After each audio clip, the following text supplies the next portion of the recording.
So, dito tayo ngayon sa Lapas, Zambales. May bibisitahin tayong isang nagkakalapate rin na tropa natin dito. Si Jongs Lop ang pangalan ng kanyang Facebook. So, ngayon, meron tayong ilalagak sa kanya tapos ititrain niya ng mga alaga natin. Ayan. Dito na tayo sa bahay ni Jong. Tsaka, ayan, yung kanyang mga alaga. Yung bibigay ko sa'yo. Ayun, no? May bibigay sa atin, no? Yun, nandun sa dulo. Yun. Ayun. So, yan. Mamaya, silipin natin yung kanyang mga alaga. Kasawa niya na po yan.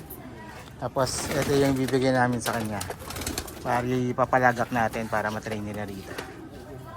So, yan. I-unbox na ni Jong yung nilalagak natin sa kanya para ma-practice niya rito sa Zambales. Yan. Ano mabuksan? Isa-isa lang.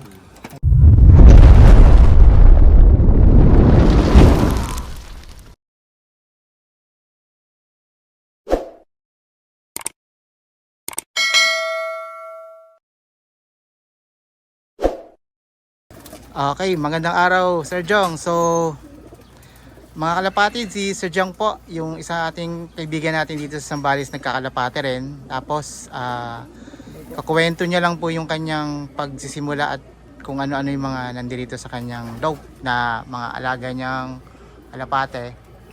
So, yun. Sir Jong, ito yung question namin. Kailan ka nagsimula at saka paano ka nakapag-alaga ng kalapate? Yan. Okay. Hello po mga kalapatids. So, bata pa po ako nag-alaga na ako ng kalapate. Pero, hindi na ako nag-alaga. Pero nung panahon na yung anak ko namasyal sa tito niya Michael, sa Castillejos. So, binigyan siya ng 2 kalapate dahil mag-birthday siya. Sabi nung anak ko sa kanya, kursunada niya daw yung kalapate. So, binigyan siya ng 2 kalapate. So, dinala dito sa Narciso po sa amin. So, ang binigay niya sa amin is yung itong Batman tsaka yung Black Widow. Yung Black Widow nandun. Yan, nakita lang natin. Okay. Itong Batman po, imported po yan.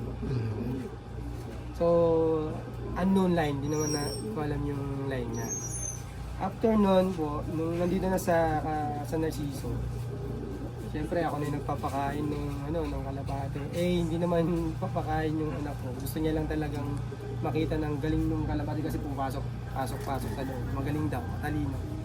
Tapos doon, habang tumatagal, nagkakahumaling naman na ako magkaroon ng maraming kalapate. Dahil yung mga pamangkin ko dito, nagkakarera sila sa kalapate.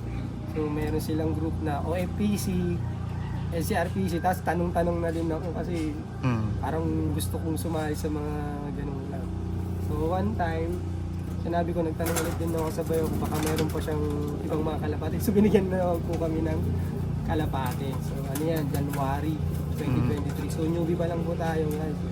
Tapos noon, talaunan nung talagang nagtatanong-tanong ako sa mga dito sa amin kung ano ba dapat gawin.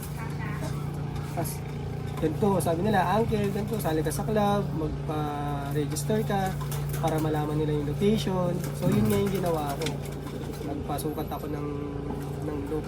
Kasi 2 bayaw ko, mahilig sa kalapate. Ang dami nilang mga kalapate. Ako, naghahilig na rin ako. So, hingi ako ng mga kalapate. And then, so nag-YouTube ako. Tinitingnan ko ano yung mga sistema sa kalapate. May mga gagandang kalapate pala na sa kalapate na gusto ko rin na magkaroon. Like kagaya ng Taiwan, Dan Harden, mga gano'n. Kita, yung mga, tapos Homer, yung mga sinauna. So, unti-unti yan, nagkakaroon tayo ng mga gano'ng kalapate.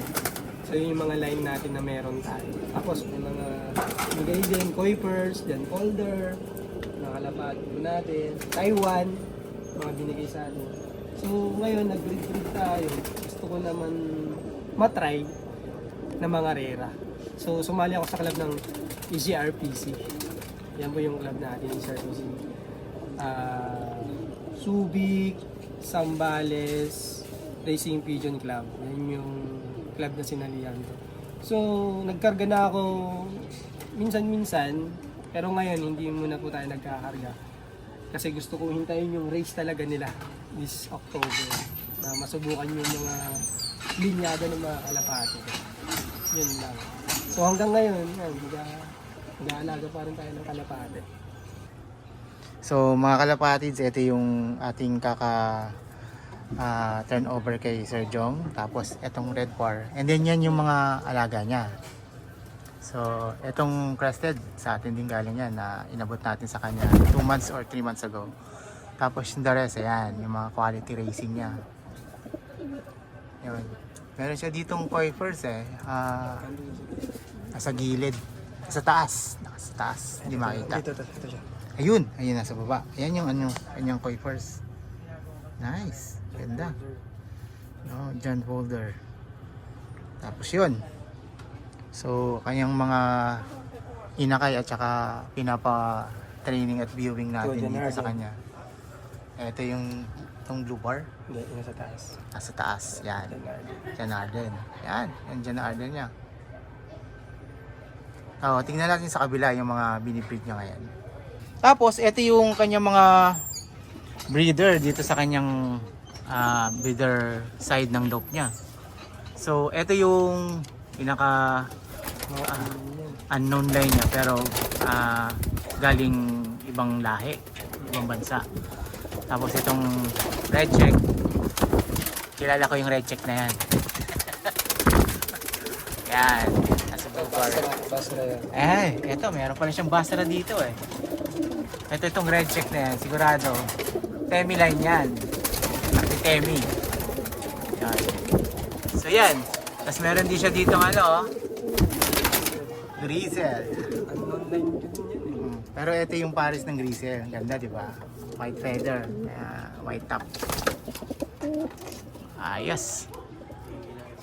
Hey, guys, shout out po pala sa EZRPC, Subic Zambales Racing Pigeon Club. So, like, follow and share po natin ng YouTube channel ng Pines Loft. Ayan, supportahan po natin siya. So, galing pa siya ng Manila, pumunta dito ng Zambales. Guys, mabisit lang yung loft natin. Magkakaroon to ng YouTube channel. Ang loft natin, ang pangalan guys is Jones Loft. Ayan.